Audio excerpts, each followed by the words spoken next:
श्री स्वामी समर्थ. आपल्या सर्वांना माहिती 20 मार्च 2026 स्वामी प्रकट दिन आहे. स्वामी प्रकट दिनानिमित्त सर्वांनी सेवा सुरू केल्यात.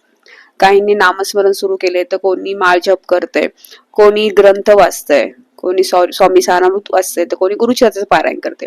पण काही काही अशी लोक, त्यांना काही करायला वेळही नाही आणि मनस्थिती नाही. आता मनस्थिती नाही म्हणजे कसं, म्हणजे वेळ भरपूर असतो पण इच्छा होत नाहीये, कारण की एवढे संकटात असतात. संकट नेहमी पैशाचीच नसतात, हे लक्षात ठेवा.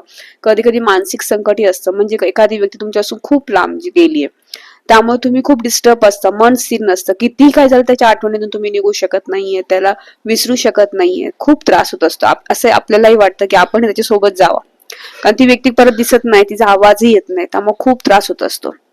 अशा मानसिक, त्याला आपण डिप्रेशनही म्हणतात, त्याला मानसिक तुमचं संतुलन हरवलेलंही म्हणू शकतो आपण. त्यामुळे त्यावेळेस खूप त्रास होतो. आणि अशा वेळेस तुम्ही कोणती पोथी जरी वाचायला बसता, तुमचं मन भटकत असतं, ते स्थिर नसतं, काहीच करण्याची इच्छा होत नाही. तुम्ही माळजप करायला जरी बसता तरी तुमचं मन स्थिर नसतं, तर त्या नको त्या विचारात अडकून जातं आणि काही करण्याची इच्छा होत नाही. मग अशा वेळेस ना, मी म्हणेल तुम्हाला, फक्त तुम्ही नामजप करा, श्री स्वामी समर्थ हा अखंड नामजप करा दिवसभर.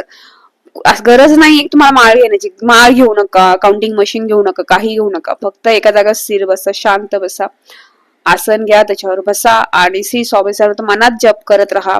जीभ हलवू नका, शांत डोक्याने, किती विचार भटकू द्या चालेल.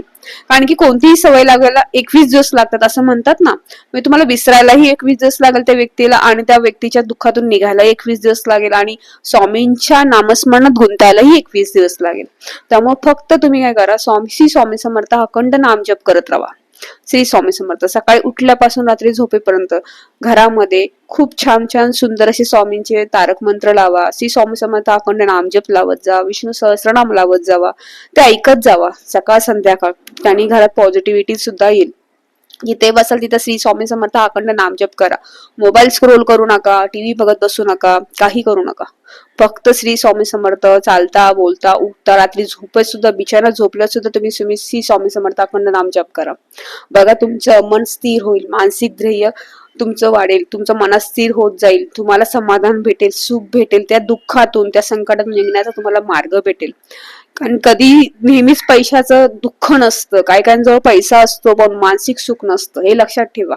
काही लोकांना वाटतं की पैसाच सगळं सुख नाही. कधी कधी एखादी व्यक्ती त्याच्यापासून लांब जाते, तेव्हा खूप त्रास होतो. मग ते कोणी असू दे, लहान बाळ सुद्धा जरी एखाद्या आईचं गेलं, तिच्यापासून दूर गेलं, तिला किती त्रास होत असेल, तसं एखाद्या व्यक्तीचं त्याच्या जवळून एखादी व्यक्ती जवळची व्यक्ती गेली तर तिला किती त्रास होईल, त्या हिशोबाने सांगते तुम्हाला.